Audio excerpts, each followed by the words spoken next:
Hello மக்களே, welcome back to my channel. இது Kerala சீரீஸோட part 2 video. ஒருவேளை நீங்கள் நேராக இங்கே வந்திருந்தீங்கன்னா பார்ட் 1 வீடியோவோட லிங்க் நான் டிஸ்கிரிப்ஷனில் கொடுத்துருக்குறேன். டைம் கிடைச்சா பாருங்கள். Coming to this vlog, Alleppey house போட்டில் 1 நைட் ஸ்டே பண்ணதுக்கப்புறமா நம்ம அடுத்த டெஸ்டினேஷன் போகிறதுக்காக ரயில்வே ஸ்டேஷனில் வெயிட் பண்ணிக்கிட்டு இருந்தோம். நாம் போக வேண்டிய நேத்ராவதி எக்ஸ்பிரஸ் 2 மணி நேரம் லேட்டாக வந்தது. கேரளாவில் இவனை விட்டால் வேறு வழியும் இல்லை அப்படின்னு சொல்லிட்டு ஏறி உக்காந்தாச்சு. 4 மணிக்கு போக வேண்டிய ட்ரெயின் 6 மணிக்கு ரீச் ஆச்சு. நாம் இப்போ இறங்கி இருக்கிற இடம் வர்க்கலா, சிவகிரி.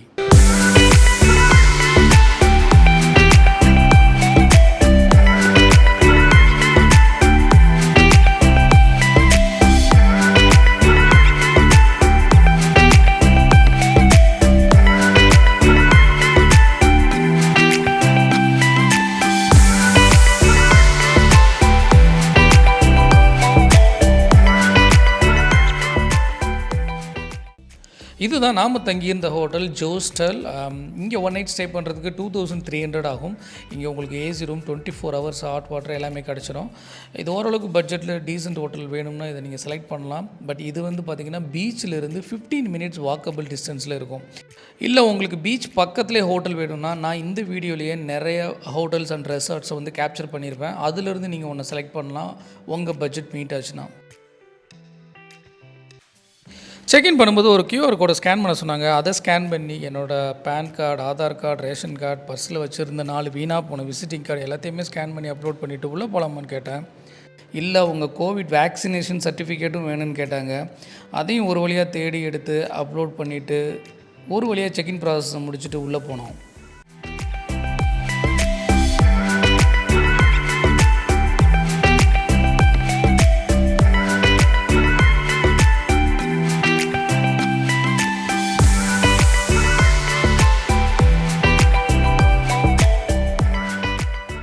நாங்கள் ஹோட்டலுக்கு போன கொஞ்ச நேரத்துலேயே மழை பெய்ய ஆரம்பிச்சிருச்சு. அதனால் அன்றைக்கி நைட் எங்களால் எங்கேயும் வெளியில் போக முடியல.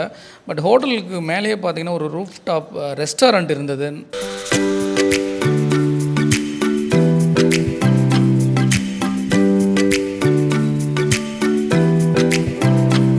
ஸோ கொஞ்சம் நேரம் பாட்டு டான்ஸ்னு இருந்துட்டு அங்கேயே ஃபுட்டு ஆர்டர் பண்ணிவிட்டு சாப்பிட்டு முடிச்சுட்டு நாங்கள் கீழே வந்துட்டோம்.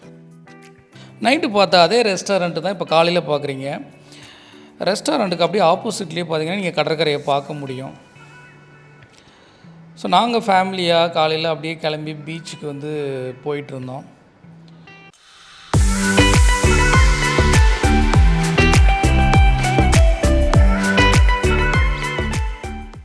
நீங்கள் பார்க்குறீங்க இல்லையா, இதே மாதிரி தான் இந்த கிளிஃப் ஓரத்துலேயே பார்த்தீங்கன்னா ஒரு 15 நிமிஷம் நடந்து போனீங்கன்னா நீங்கள் பீச்சுக்கு போயிடலாம்.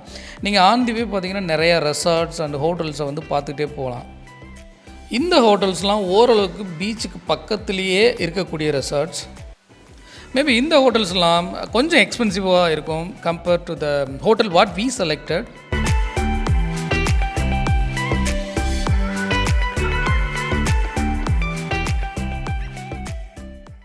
நீங்கள் நடந்து போய்கிட்டு இருக்கும்போது ஷாப்பிங் பண்ணுறதுக்கு சில கடைகள் வரும். மெயினாக dress material, chappals and decor items தான் கிடைக்கும். கொஞ்சம் எக்ஸ்பென்சிவாக தான் இருக்கும்.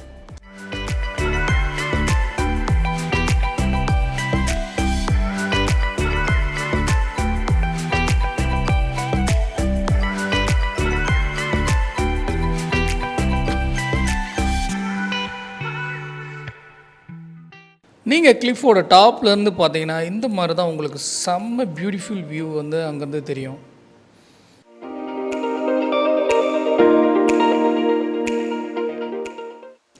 நீங்கள் கிளிஃபில் இருந்து இந்த மாதிரி ஸ்டெப்ஸில் கீழே இறங்கினா அப்படியே மெயின் பீச்சுக்கு போயிடலாம். கேர்ஃபுல்லாக போங்க.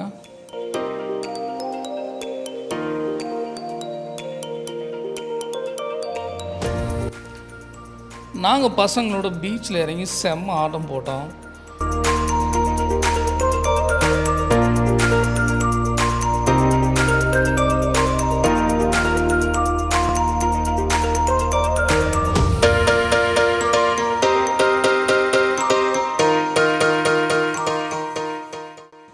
நாம் வர்க்கலா பீச் முடிச்சுட்டு அடுத்து போன இடம் காப்பில் பீச். இங்கே என்ன ஸ்பெஷல் அப்படின்னு கேட்குறீங்களா? சென்டரில் போகிற ரோட்டுக்கு ஒரு பக்கம் பார்த்திங்கன்னா ஏரி அண்ட் அதோட பேக் வாட்டரும், இன்னொரு பக்கம் பார்த்திங்கன்னா அரேபியன் சி. இந்த மாதிரியான வியூ ஒரு சில இடத்துல தான் நீங்கள் பார்க்க முடியும். And this is one among தம். எங்களுக்கு டைம் போனதே தெரில. நாங்கள் ஈவினிங் சன்செட் ஆகிற வரைக்கும் பீச்சில் தான் இருந்தோம். ஆனால் அந்த பீச்சில் இருந்து சன்செட் பார்க்குறதுக்கு ரொம்பவே பியூட்டிஃபுல்லாக இருந்தது.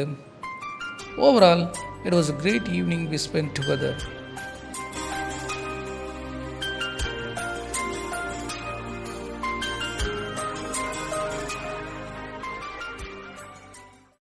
ஓகே, நம்ம நெக்ஸ்ட் எங்கே போகிறோம்?